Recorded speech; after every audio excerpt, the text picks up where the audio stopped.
কে জিতবে আজকের এই 1500 টাকা? দেখতে চাইলে অবশ্যই ভিডিওটি শেষ কর। আজকে হুট করে ভাবলাম নুডলস চ্যালেঞ্জ করব, যে আগে শেষ করতে পারবে সেই পেয়ে যাবে এই 1500 টাকা। নুডলস চ্যালেঞ্জ করার জন্য অবশ্যই নুডলস প্রয়োজন, তাই নুডলস নেওয়ার জন্য চলে আসলাম দোকান খুলে দোকানের ভিতরে ঢুকে 2টা নুডলস ও 4টা ডিম নিয়ে নিলাম আমাদের এই চ্যালেঞ্জের জন্য। ডিম আর নুডলস নিয়ে বের হয়ে গেলাম বাড়ির উদ্দেশ্যে, কারণ বাড়িতে গিয়ে রান্না করতে হবে, এন্ড রান্না করার পরে হবে আমাদের আসল চ্যালেঞ্জ। যাই বলো না কেন, টাকাটা কিন্তু হাতছাড়া করা যাবে না, যেহেতু আমার পকেট থেকে যাবে, তাই এই টাকাটা আমাকেই উইন হয়ে আমার কাছেই রেখে দিতে হবে। বাড়িতে এসেই প্রথমে পেঁয়াজ কুচি আর মরিচ কুচি করে নিলাম আমাদের এই চ্যালেঞ্জের নুডলস রান্না করার জন্য। অন্যদিকে নুডলস সিদ্ধ করার জন্য গরম পানিতে দিয়ে এভারেজ 15 মিনিট মতন রান্না করার পরে আমাদের নুডলস কমপ্লিট। তো এখন চলে যেতে হবে আমাদের এটা পরিবেশন করার জন্য, এন্ড পরিবেশন করার পরেই আমাদের একটা টাইম দেওয়া হবে, এন্ড ওই টাইম থেকে স্টার্ট হবে আমরা কে কত তাড়াতাড়ি শেষ করতে পারি। তো আমাদের চ্যালেঞ্জটা শুরু হয়ে গেল, এখন দেখা যাক কে উইন হয়।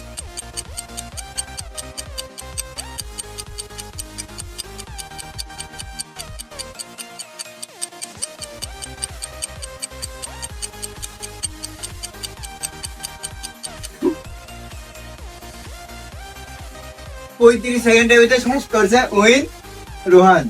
আর এই যে তার 1500 টাকা। হাসি দে, হাসি দে। ইয়েস, আমি পেরেছি।